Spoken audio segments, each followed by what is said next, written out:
बिल्कुल। आज मैं आमेर गई थी और वहां पर एक दीवार है जो थोड़ी गिर गई थी, उसको देखने भी गई थी और जनरली भी कि क्या चल रहा है, कैसे, मतलब क्योंकि बारिश इतनी ज्यादा हो रही है तो सभी अधिकारियों से बैठक भी ली, मीटिंग ली और एक सेफ्टी ऑडिट भी हम लोग करवाने वाले हैं सारे ही मॉन्यूमेंट्स का, क्योंकि इतनी बारिश इससे पहले कभी होती ही नहीं थी राजस्थान में। अब 2 साल से बहुत बारिश हो रही है, तो इसको देखते हुए अब सेफ्टी ऑडिट भी कराएंगे और अभी भी जो स्थिति है, जहां पर लग रहा है कि थोड़ा सा कहीं भी इस तरह की वॉल्स हैं या कोई भी ऐसी बिल्डिंग्स हैं जो ऐसी हालत में है बारिश की वजह से, वहां पर हम लोग बंद करवा देंगे जब तक मानसून है तब तक। उसके बाद उनको खोलेंगे ताकि किसी को ये ऐसी कोई भी स्थिति डेवलप नहीं हो, यहाँ पर कोई हादसा ना हो। इसके अलावा आपका तो एक बड़ा महकमा है पीडब्ल्यूडी की जिम्मेदारी है, क्योंकि बरसात इंद्रदेव इस बार राजस्थान में काफी अच्छे मेहरबान रहे। सड़कें लबालब रही, कई इलाकों में पानी भर गया, तो ऐसी स्थिति में जो रोड बनाई गई होगी उसमें भी गड्ढे हो गए होंगे, तो क्या रोड वापस सही हो, उसको लेकर कोई मॉनिटरिंग, कोई विशेष दिशा निर्देश दिए? हाँ बिल्कुल। जो सड़कें खराब हुई हैं बारिश की वजह से, उनमें हम लोग एक तो पॉट होल्स, हम लोग प्रयास तो यही कर रहे हैं कि पॉट होल्स अभी ही फिलअप कर दें जितना हो सके उतना। इसके अलावा जैसी बारिश रुकेगी उस समय इन सभी को एक साथ लिया जाएगा, इनका रेस्टोरेशन किया जाएगा, बहुत जरूरी है।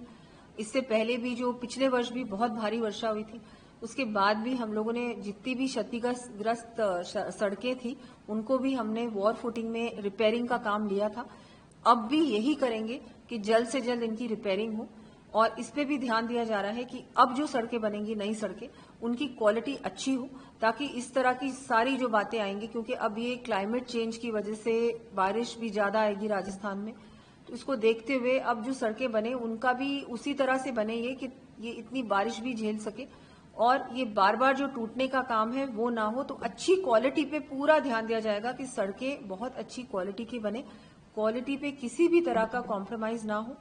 हम लोग जो डीएलपी की सड़कें हैं वो भी लगातार मॉनिटरिंग उनकी भी चल रही है और सेवा ऐप भी इसीलिए बनाया गया है। और आगे भी ये जो सड़कें हैं, जो कॉन्ट्रैक्चुअल पीरियड की सड़कें हैं, उन पे भी तुरंत उनको रिपेयरिंग हो और आगे जो बनेंगी वो अच्छी बने और ये जो टूटी है उनको भी जल्द से जल्द रिपेयरिंग इनकी शुरू हो।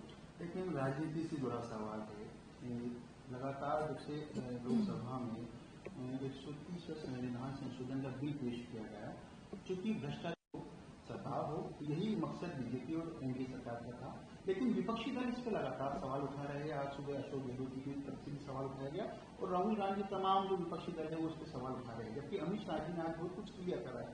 क्या कहना है आपका? नहीं, बिल्कुल।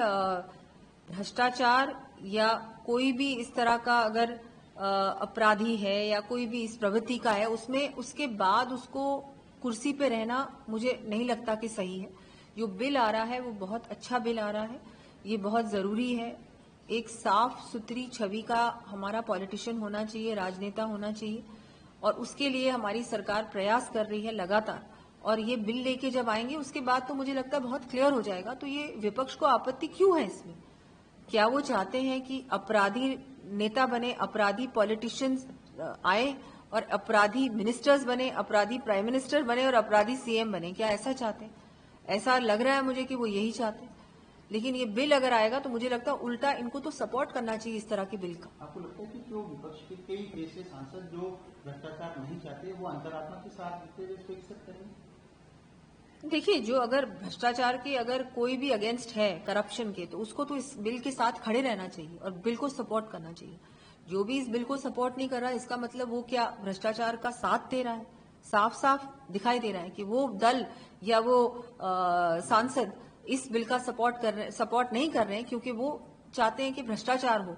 वो चाहते हैं कि इस छवि के, इस तरह के जो अपराध करे हुए अपराधी नेता आए और ऐसे मिनिस्टर्स बने या सीएम्स बने या पीएम बने। बहुत गलत है। मतलब देखिए आप, इस तरह की चीज, और उनके समय में तो ऐसी चीजें होती भी थी और वो लोग बैठे भी रहते थे कुर्सी पर, उनके साथ कुछ भी नहीं होता था। अब तो आपको ऑटोमेटिकली हटना पड़ेगा इस बिल के आने के बाद।